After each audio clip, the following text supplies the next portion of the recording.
வணக்கம். இப்போது சந்திரனுடைய நட்சத்திரமான ரோகிணி, அஸ்தம், திருவோணம் என்கின்ற மூன்றையும் பார்க்கலாம். ரோகிணி, அஸ்தம், திருவோணம் ஆகிய மூன்றும் சந்திரனுடைய நட்சத்திரம் என்று சொல்லும்போதே சந்திரன் என்றாலே காதல்காரர்கள், காதலில் உள்ளவர்கள், மன்மதர்கள் என்றே சொல்லலாம்.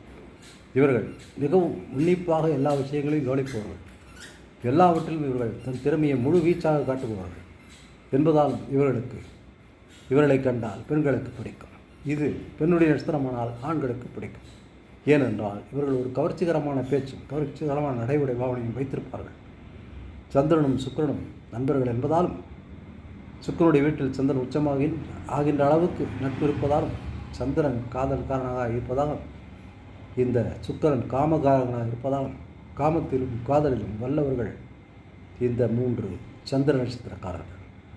எனவே இவர்கள் மூன்று பேர் இன்பத்தை சிறு வயதிலிருந்து எப்படி இருந்தாலும் அனுபவிக்கிறார்கள். இவர்களுக்கு எல்லா விதமான சுகபாகியங்களும் இந்த விஷயத்தில் சுலபமாகவே கிடைக்கும். ஆனால் இவர்கள் குருதசையை முடித்து வரும் வரை பணப்பற்றாக்குறையும் ப்ராப்ளமும் இருந்து கொண்டே இருக்கும். ஒரு குருதசையை முடித்து வந்த பின்புதான் சொல்ப காசுகளை பார்க்க முடியும்.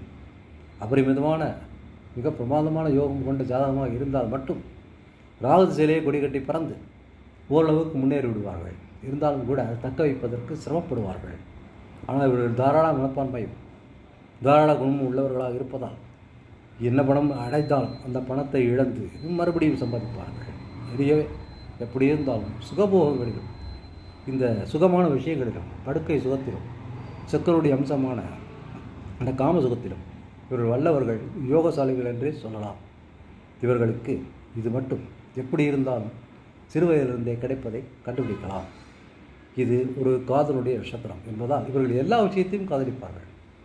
ஆணானால் பெண், பெண்ணானால் ஆண் மட்டுமல்ல, பொருள்களை காதலிப்பார்கள், இடத்தை காதலிப்பார்கள், நேச்சரை காதலிப்பார்கள், வண்டியை காதலிப்பார்கள், வாகனத்தை காதலிப்பார்கள். ஒரு காதல் மன்னர்கள்.